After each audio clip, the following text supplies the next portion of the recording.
Hey Solon, this is Ari. I wanted to comment on your multiple diagnosis video that I saw this morning. Yeah, this morning, early, because I've been up all night. I saw your video and I wanted to comment about how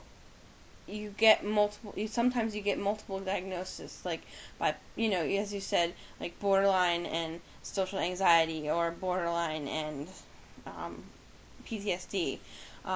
There's a thing called the axes, axis 1, 2, 3, 4, and 5, and I believe axis 1 is the primary or first diagnosis, like schizophrenia or bipolar or PTSD. Those are mood disorders, and axis 2 is the secondary disorder, like borderline and anxiety disorder, and impulse control disorder, and any of your personality disorders. And I think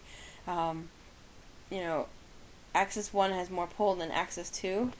So, and I don't know what axis 3 is, and I don't know what axis 5 is, but axis 4 is your medical conditions like asthma or hypothyroidism, or anything that could contribute, anything that you have medically that contributes to that whole your whole chart per se. And I've had the gamut of diagnoses. I've been first diagnosed as depression, anxiety, NOS, bipolar, cyclothymic, and of course borderline personality disorder, and impulse control disorder, because I am a self-injurer. My current diagnosis is bipolar with mixed episodes, which has been running steady for a while.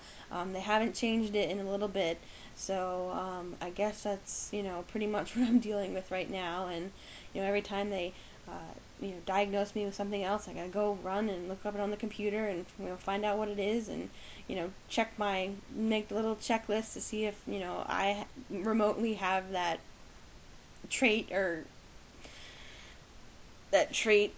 whatever. So, I've looked up bipolar with mixed features or mixed episodes, and I do exhibit a lot of the signs and symptoms of that disorder. So I guess that's what I'm going with right now. I also diagnosed with PTSD, post-traumatic stress disorder, which I'm sure you know. I've had a borderline personality disorder diagnosis for as long as I can remember, since my late teens.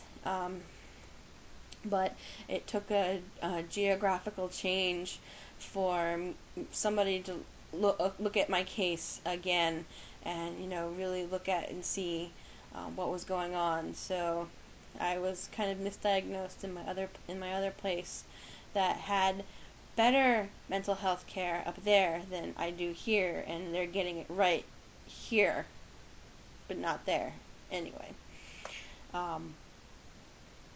so that's me.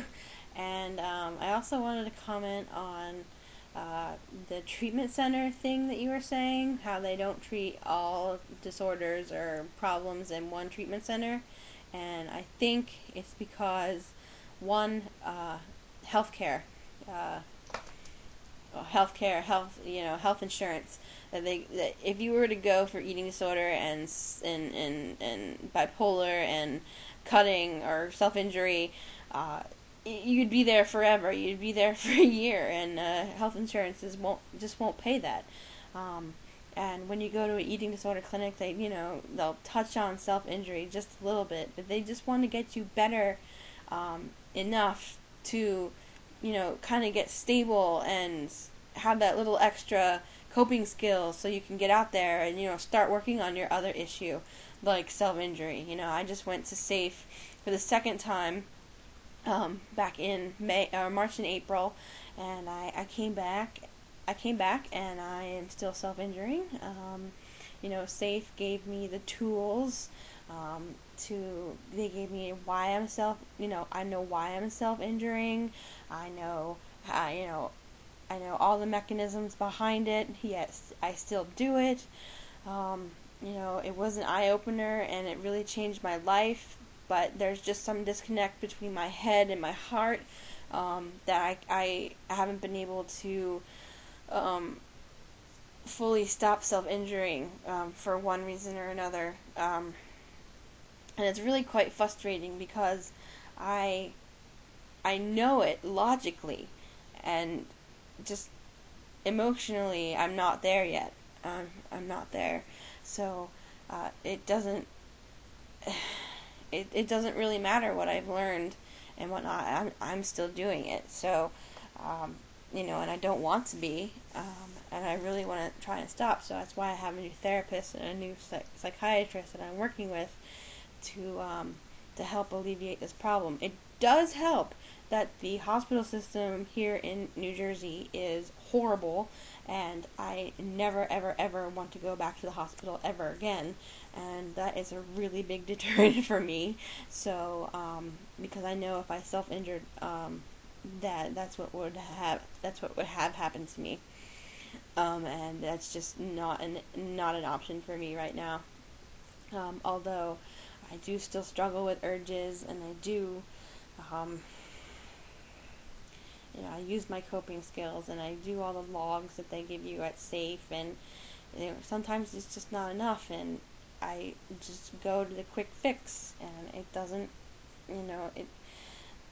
I have urges before, and then I self-injure, and then I get anxious again because I self-injured. So it's just it's a vicious cycle. And even though at SAFE they tell you that self-injury is not an addiction, I'm coming to believe that it is, because I rely on it more and more and more, and it's hard to say that I can't live without it, but it's definitely something that I rely on as a crutch, and I do something over and over and over again, knowing that it's bad for me. So that's, I kind of differ from, SAFE alternatives by thinking that that self-injury is some sort of an addiction.